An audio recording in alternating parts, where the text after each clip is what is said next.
Assalamualaikum warahmatullahi wabarakatuh. Kembali lagi berjumpa di channel ini.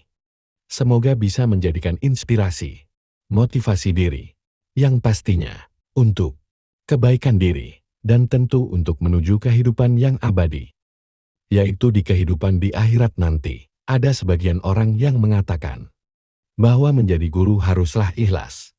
Berapapun gaji yang ia terima tidak boleh dipermasalahkan, karena membagikan ilmu harus dilandasi dengan keikhlasan. Lantas, apakah konsep ikhlas memang seperti ini? Menurut M. Husnaini, dalam buku 80 Pepiling Diri, ikhlas bukan berarti menolak imbalan atas pekerjaan yang telah dilakukan. Menerima ataupun menolak imbalan tidak ada kaitannya dengan keikhlasan. Justru, kalau ada orang yang menolak imbalan karena takut disangka tidak ikhlas, maka sejatinya ia tidak ikhlas dalam hal itu. Ikhlas juga bukan memberi sedekah ala kadarnya. Jumlah sedekah yang banyak ataupun sedikit tidak ada hubungannya dengan keikhlasan. Justru, kalau ada orang yang menambah jumlah sedekah disebabkan takut dikira tidak ikhlas, maka ia sebenarnya tidak ikhlas. Demikian juga orang yang pasrah, menerima nasib yang kurang baik, bersikap aktif ataupun pasif ketika menerima nasib yang kurang baik, itu tidak ada hubungannya dengan ikhlas. Bahkan, kalau orang yang ditimpa musibah hanya berdiam diri pasrah, tanpa melakukan apapun supaya terlihat ikhlas, berarti orang tersebut tidak ikhlas. Ikhlas itu pada hakikatnya adalah melakukan sesuatu karena dan untuk Allah Subhanahu wa Ta'ala semata. Apapun motifnya, apapun tujuannya, semua perbuatan harus bermuara kepada Allah Subhanahu wa Ta'ala. Sebagaimana disebutkan dalam surat Al-Insan ayat 9, tentang orang-orang yang memberi makan kepada orang miskin, anak yatim, dan tawanan. Yang artinya, sesungguhnya kami memberi makanan kepadamu hanyalah karena mengharapkan ridho Allah Subhanahu wa Ta'ala. Kami tidak mengharapkan balasan dan terima kasih dari kamu. Ayat tersebut menjelaskan bahwa segala sesuatu yang kita berikan kepada orang lain, baik itu berupa materi ataupun jasa, harus dilandasi dengan mengharap ridho Allah Subhanahu wa Ta'ala. Orang yang sejak awal memiliki tujuan melakukan sesuatu hanya karena Allah Subhanahu wa Ta'ala, maka ia telah menjadi orang yang ikhlas. Ketika sampai pada level tersebut, ia tidak akan menghiraukan apapun yang terjadi setelahnya.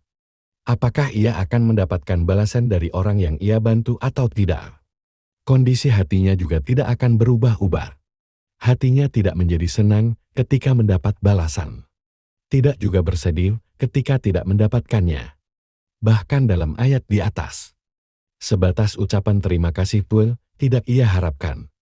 Hal ini menjelaskan bahwa upah atau gaji yang didapatkan karena bekerja tidak ada hubungannya dengan keikhlasan. Apabila sejak awal bekerja dan meniatkannya karena Allah Subhanahu wa Ta'ala, maka ia sudah menjadi orang yang ikhlas. Adapun gaji yang diberikan memang sudah menjadi haknya, karena telah mengerahkan waktu dan tenaga untuk bekerja, sehingga jumlah gaji yang diterima tidak bisa menjadi patokan untuk menilai keikhlasan seseorang. Keikhlasan juga menjadi landasan pokok untuk beribadah kepada Allah Subhanahu wa Ta'ala. Kita tidak mungkin beribadah tanpa dibarengi dengan keikhlasan, karena beribadah memang harus ditujukan hanya kepada Allah semata. Kalau kita beribadah tanpa dibarengi dengan rasa ikhlas, maka harus hati-hati karena bisa terjatuh dalam perbuatan syirik. Kalau ibadah yang dilakukan supaya dilihat orang, akan menjadi ria yang merupakan syirik kecil.